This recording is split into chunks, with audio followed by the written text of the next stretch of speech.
त्या मुलीला शाळेत ठेवलं, त्या मुलीचं नाव होतं मुक्ता साळवे.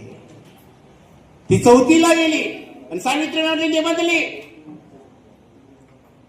काय लिहिलंय? निर्मिका, तू आम्हाला ज्या धर्माचा समजतोय त्या आमच्याच धर्माची माणसं आम्हाला गावाच्या बाहेर का ठेवतात? आमच्याच धर्माची माणसं आमच्याच मंदिरामध्ये का जाऊ देत नाही? आमच्याच धर्माची माणसं आम्हाला वरून पाणी का वाढतात? आमच्याच धर्माची माणसं मुंगीला साखर टाकतात आणि मला लाटा का घालतात? अशा एक ना अनेक प्रश्न विचारले आणि शेवटी म्हणते ती निर्मिका, तू काही म्हण, आम्ही धर्म नसलेली माणसं आहोत, धर्म नसलेली. आहे का तुम्हाला धर्म? ती पुढं अशी म्हणते, ख्रिश्चनांचा धर्मग्रंथ बायबल आहे का नाही? मुस्लिमांचा कुराण आहे का नाही? हिंदूंचा काय गीता गीता आहे? आम्हाला कुठला धर्मग्रंथ आहे? प्रश्न आहे ना, कुठला धर्मग्रंथ आहे?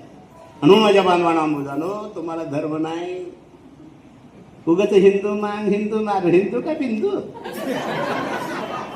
ज्या मुक्ता साहेबांना हिंदू ब्राह्मण धर्म नाकारला, ज्या लवजी वस्तादाना तो धर्म नाकारला, ज्या शिवाजी महाराजांनी धर्म नाकारला, सिद्धार्थ गौतमाने धर्म नाकारला का नाही? बाबासाहेबांनी नाकारला.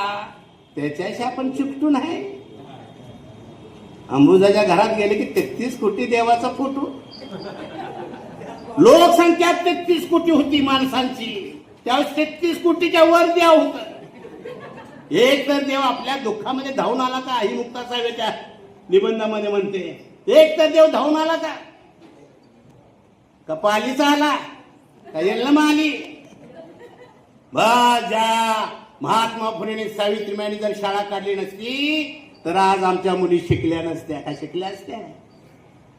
मुलींनी शिकायचं नाही असा कायदा मनुस्मृतीमध्ये केला होता ब्राह्मणाने.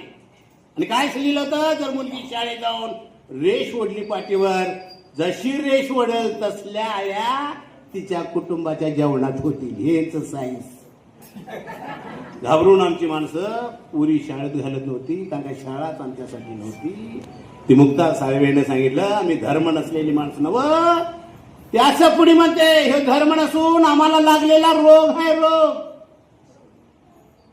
बरोबर आहे नाही? शेवट आहे, आम्हाला लागलेला रोग आहे. रोग. आणि खरंच हिंदू धर्माचा रोग लागलाय तुम्हाला. गेलं मला गेलं परसराम आला घरात, रोगाला सुरुवात. कॅन्सरचा माणूस खंगून मरतोय आणि कुटुंब खर्च करून मरतोय. कॅन्सरचं पेशंट तसं हिंदू धर्माचं झालंय.